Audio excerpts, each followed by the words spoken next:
Good afternoon, everyone. I'm going to try to, as much as possible, speed through what I have to say because I would rather us do questions. But I'm going to start off with one question, and that is, can people tell me when you think of natural resources, what are the things you think of? Okay, so that water, coal, oil, minerals, water, someone said water. People actually is not considered a natural resource. I'll come to that. Land, forestry, wildlife. Okay. We actually will touch on all of those things. The reason people aren't considered natural resource is that generally when you define natural resources, you talk about them being found in an environment undisturbed by humans. So you have an environment that is natural resources and humans enter into it. I don't make these up. So in some ways I would agree with those who say humans is a natural resource. We tend not to think about humans as natural resource or natural capital. We tend to think of people in the realm economically as social capital. And one of the things I would point out when we look at natural resources is that generally what we want to say is that a country using its natural resources or natural capital should use those in ways that contribute to development. And one of the biggest transformations is to use those natural resources or the profit from those natural resources to increase social capital. So we look at successes or non-successes in the world at that, and there are relatively few successes in Africa. Let me give you an example of one of the biggest successes in the world currently, particularly in the transformation of natural capital to social capital. And that takes place in Qatar. And I don't know how many of you have spent any time in Qatar, but one of the most interesting things that Qatar has done with their oil wealth is to purchase 5 US universities. So if you go to Qatar, you find there is a campus of Carnegie Mellon, there's a campus of Georgetown, there's a campus of Virginia Commonwealth University, and there are, last time I checked, 2 other campuses that have full campuses in Qatar. When I say Qatar purchased these universities, I really do mean that they purchased their name, their services, their everything, and that is part of them using their oil wealth to transfer it into social capital. That's one of the better examples there is out there. Now, back to natural resources. Natural resources are the things that we say humans use for survival wants and needs. They generally fall into 2 groups. There's biotic and organic on one side. There's abiotic, non-organic on the other side. Then there's land and water. Land and water are 2 of the non-organic, abiotic natural resources. Hopefully towards the end we'll get to some discussion of them in conflict. Most of the things that I will highlight first are, one of them is organic because coal, oil, gas are considered organic since they were made from the compression of old fossils, etc. And then we'll talk a bit about heavy metals. As you look at natural resources and you look at conflict, here are some of the things that in a wide world you will take on board. That is the degree to which they are renewable or non-renewable, how they are extracted, which leads us particularly to a concept of mining. And in a wider sense, we talk about mining as a way of extraction of a non-renewable resource. Now, we'll also talk about when there are cases that mining is taking place over something that is usually a renewable resource. So if you deplete a water aquifer and you deplete it at a much faster rate than it recharges, then that is one of the cases that we would talk about something that generally is renewable that is mined. And it is primarily heavy metals, and one thing that was not mentioned as a natural resource, diamonds, which brought natural resources and security to the forefront. They were brought to the forefront because they in particular, particularly as we turn to the 21st century, they in particular became sources for the finance of what I would refer to as state conflict. So people began to look at them, and we'll talk about 3 processes out there that looked and attempt to try to do something about natural resources, conflict, and instability. I will claim that they have not done a great job for a variety of reasons. But let me give you the preview to them. Those 3 are the EITI, which is Extractive Industries Transparency Initiative.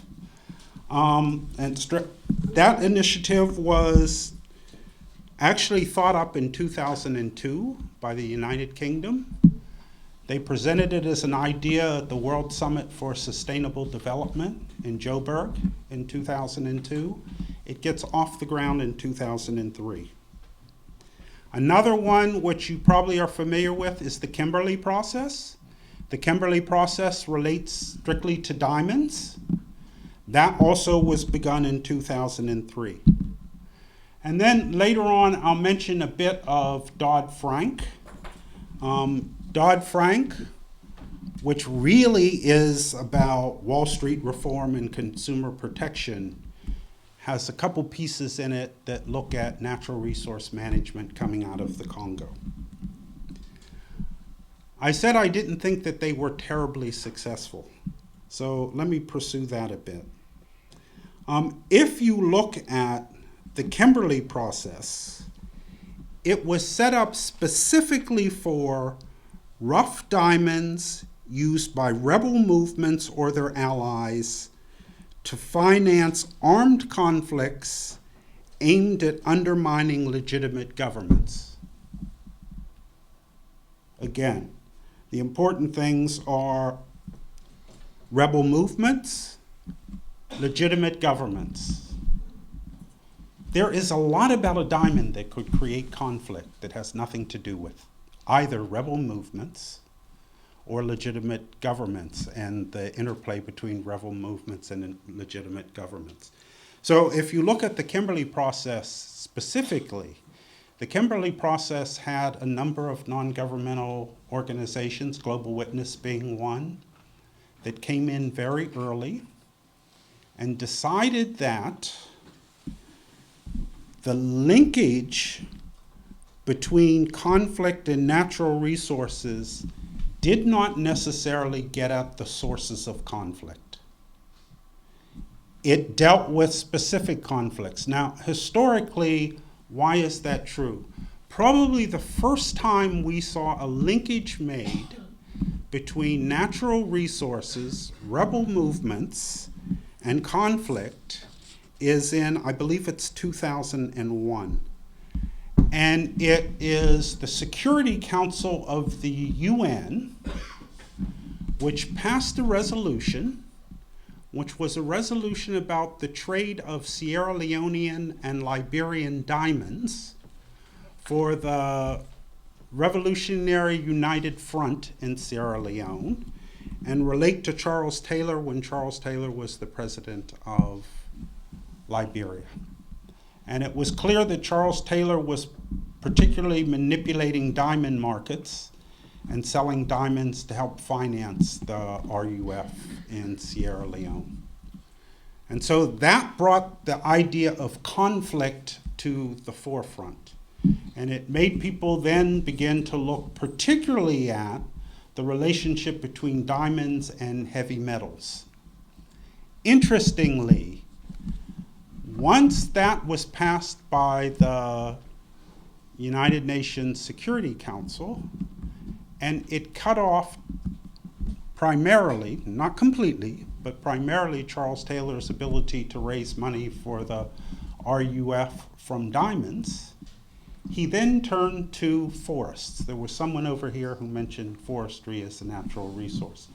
And if you look at that time period, in 1 year, the export of timber from Liberia goes from about $20 million to $120 million. And that was because diamonds were cut off. And it becomes one of the cases where we begin to look at the harvesting of timber as being unsustainable, and people begin to look at mining of a natural resource that is a living natural resource that we normally would talk about being renewable. Kimberley process. So, what the Kimberley process tends to do is to say, here is a particular place. So in this case, we're looking at Sierra Leone.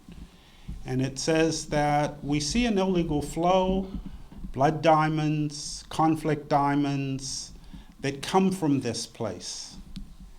It has great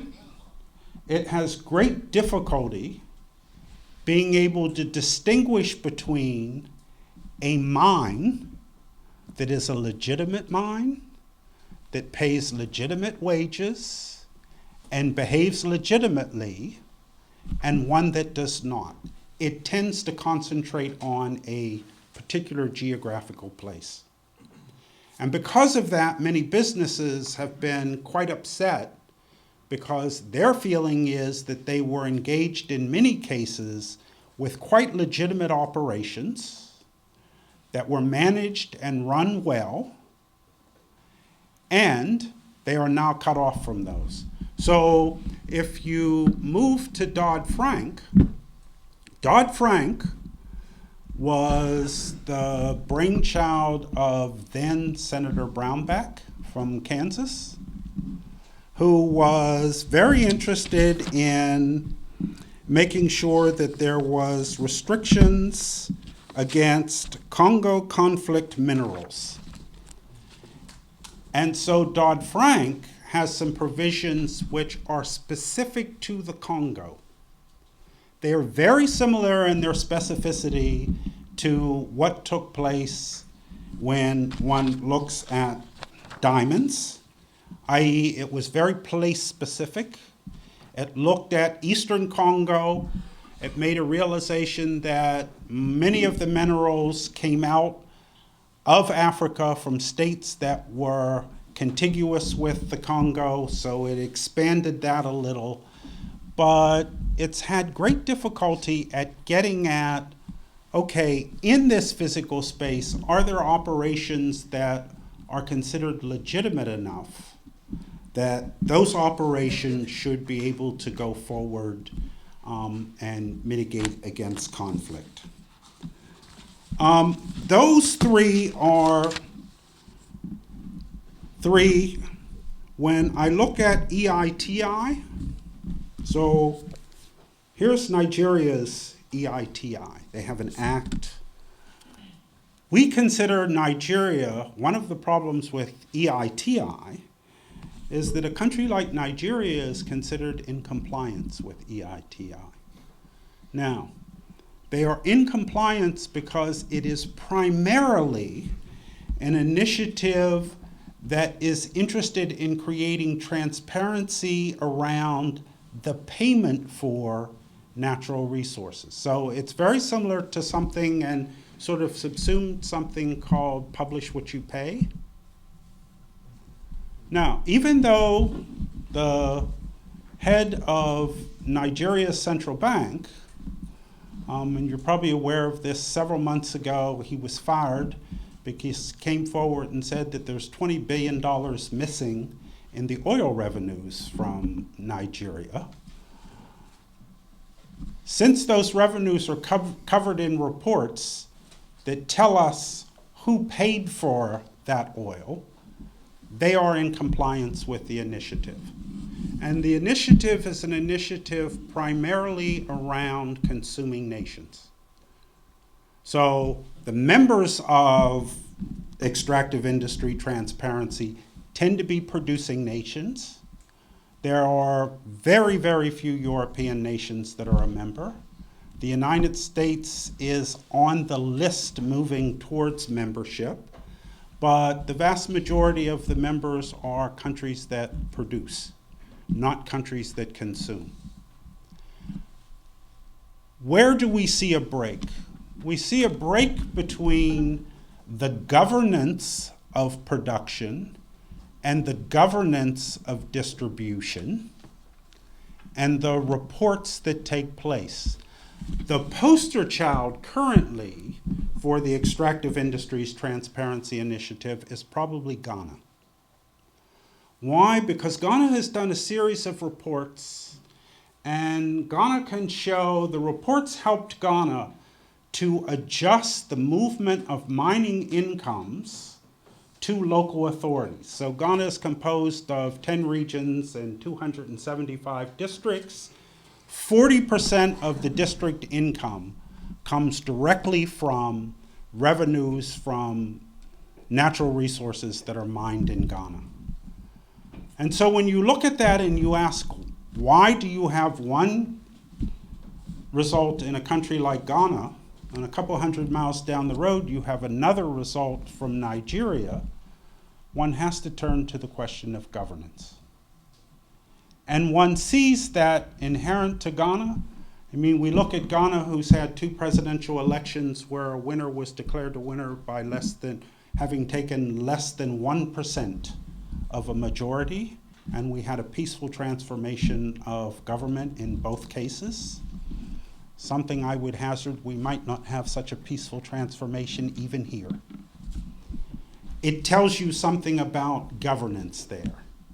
And my view, and we can talk about this, is that unless governance is linked to the whole concept of extraction of natural resources, we really aren't so successful trying to eliminate the insecurity. Now, 2 other very quick things, and I'll finish with this. There is one other big case currently that is living organisms, and that is poaching.